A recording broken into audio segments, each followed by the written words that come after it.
Recently we finished this project for Target. There's always a budget involved, but time, right? Being a national tenant, that move-in date was critical.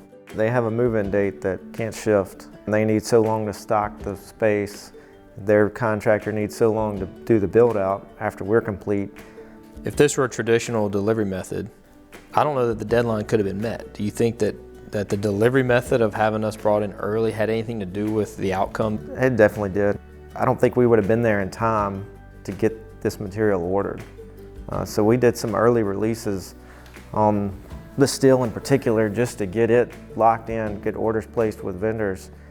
Because of the market we're in. So external factors of inflation, escalation, long lead times, that actually choosing us early in the process, you actually ordered materials maybe ahead of when you normally would have because there was a commitment from the developer to us and we're going down this path together.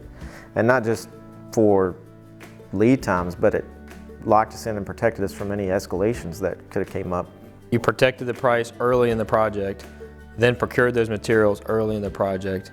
So tell me now about some of the obstacles on the job itself. We had 2 spaces.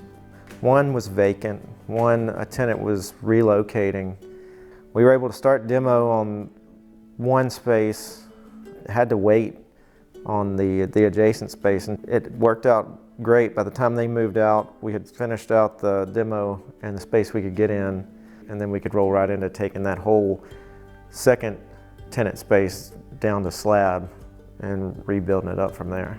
Now, was some of this done with tenants on either side of you in operation?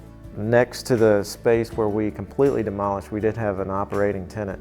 So it took a lot of temporary waterproofing on that wall to keep from any water intrusion getting into that space. And it really worked out nice. We never had any water issues throughout that whole process.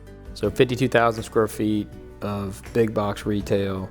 From the time that we were brought in as a partner, we coordinated whatever the details were on the front end of the design enough to be able to early release materials within 60 days, say, of being brought into the partnership. Yep, and then we continued our budgeting and our final price we didn't reach until September.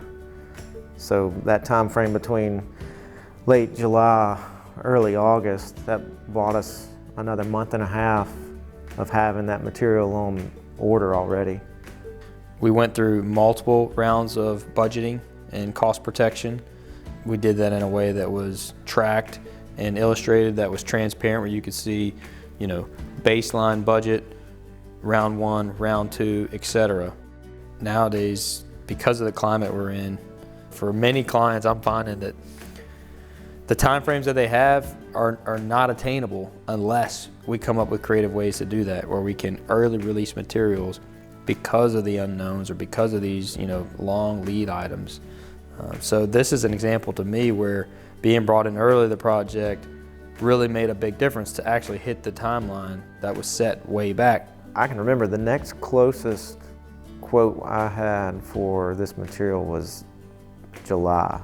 Between them bringing us in early as a part of the design process, assisting the team, budgeting with the team, pointing out critical items, it improved your schedule by 6 months move-in. Now the national tenant's able to have revenue for 6 months of business because of that decision. If we weren't brought in early enough, we may have gone to the same suppliers, but that spot that we were able to lock in may have not have existed. Their lead times may have extended out to that additional 6 months. Wow. How did they handle power, particularly with multiple tenants and a house meter and some of those things of keeping everybody operational?